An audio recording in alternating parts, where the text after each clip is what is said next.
শোনো, আমি ব্যবসার কাজে কয়েকদিন দেশের বাইরে যাচ্ছি। মা তো খুব অসুস্থ। তুমি মায়ের অনেক সেবা করতেছো, মানে আমি আসলে খুব কৃতজ্ঞ তোমার কাছে যে এরকম একটা বউ পাওয়া আসলে ভাগ্যের ব্যাপার। আর আমি যতটুকু জানি মাকেও তুমি অনেক ভালোবাসো। তুমি এভাবে কেন বলতেছো? তুমি এভাবে বললে কিন্তু আমার কাছে খারাপ লাগে। তোমার মাকে কি আমি কখনো নিজের শাশুড়ির চোখে দেখি? সবসময় নিজের মায়ের চোখে দেখি। তোমার কাছে তোমার মা যতটা দামি, আমার কাছে অতটাই দামি। দেখো, তুমি অনেক বড় একজন বিজনেসম্যান। তুমি যদি তোমার এই ব্যবসার কাজ বাদে যদি মাকে নিয়ে এত চিন্তা করো তাহলে কি হবে? আমি তো তোমাকে অনেক ভালোবাসি, আর তোমার মাকেও আমি তোমার থেকে বেশি ভালোবাসি। তুমি কোনো চিন্তা করো না, তুমি ঠিকঠাক মতো যাও, অফিস সামলাও, ব্যবসা সামলাও, আমি তোমার মায়ের জন্য আছি। আমি আসলে তোমার মতো স্ত্রী পেয়ে ধন্য। সাবধানে যেও। বাই। এই বুড়ি, বুড়ি, এই মহিলা কি কানে শুনতে পায় না নাকি? আরে কি আজব ব্যাপার তো, এমন ঢং করে হাঁটতেছে মনে হয় হাঁটতেই পারে না। নাও মা তোমার চা। তাই এত যে চিল্লায় চিল্লা ডাকতেছি, কানে শুনতে পাস না নাকি? ছেলেরা দেখলে দেমাগ বেড়া যায় কোনটা? হ্যাঁ, তোরে না আমি বলছি তোর ছেলে বাসা থেকে বের হওয়ার সাথে সাথে আমার ইনস্ট্যান্ট চা, কফি, নাস্তা সবকিছু চাই। আমার শরীরটা তো ভালো না মা। ওরে বাবা রে বাবা, শরীর ভালো না না, মুখে কথা ফুটছে না। আমার তো মনে হয় কি জানোস, তোরা ইঞ্জেকশন যে ঘুম পাড়ে রাখাটাই আমার জন্য ভালো। তোরে তো আমার দেখলে মন চায় যে গোমা টিপে মেরে ফেলি। যাই হোক, চা নিয়ে আসছো, এখন সুন্দর মতো আমার পা টিপে দিবি, তারপরে ঘরের যত কাজকর্ম আছে সবকিছু করবি। কোনো রকম কোনো বাহানা আমার ভালো লাগবে না। যদি কোনো বাহানা দিস না একদম মাইরা শেষ করে ফেলবো। নে আমার পা টিপ।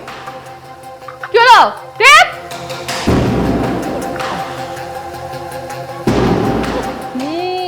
তুই জঘন্য চা বানাস ভাই। তুই কি ঠিকমতো চাটা বানাইতে পারস না নাকি? তেল জমে গেছে তাই না? ভালো করে পাটি দেখ বলতেছি। বাহ। আরে তুমি আম্মা উঠেন, আপনি উপরে উঠেন, আপনি এখানে বসছেন কেন? আরে দেখো না আম্মা কি পাগলামি করতেছে। আমি আম্মার জন্য চা করে নিয়ে এসেছি, বলতেছি সোফায় বসেন। আম্মা বলতেছে শরীরে ভালো লাগে না, এই জন্য নিচে বসছি আর কি। চমৎকার দৃশ্য তুমি দেখালে, মানে আমি এটা যদি নিজ চোখে না দেখতাম আমি কখনো বিশ্বাস করতাম না। তুমি কতটা কাল লাগেনি ভাবতে পারো?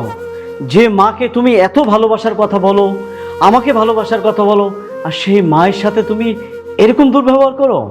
আর মাকে দিয়ে তুমি পা চাপাও না, গা মাসাজ করাও। প্রতিনিয়ত আমার মাকে টর্চার করে তুমি আমার মাকে অসুস্থ করেছো।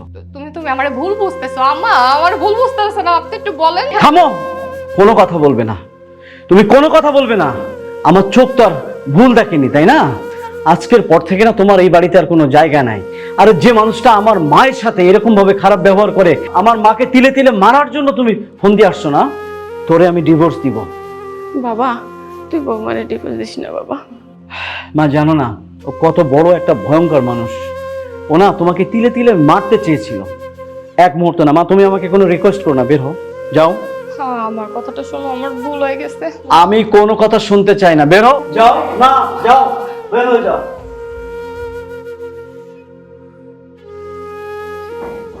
তুমি কষ্ট পেও না, আমি আসলে বুঝতে পারি নাই মা, তোমার উপরে যে এতটা অত্যাচার করে, অবিচার করছে সে। আমি মনে করছি তুমি এমনি এমনি অসুস্থ হয়ে গেছো, কিন্তু আজকে আমি নিজেকেই নিজে বিশ্বাস করতে পারতেছি না যে আমার মায়ের সাথে। তুমি কষ্ট পেও না মা, আমি এখনই তোমাকে হসপিটালে নিয়ে যাব, ডাক্তারের কাছে, তুমি সুস্থ হয়ে যাবে। চলো মা, চলো, ওঠো।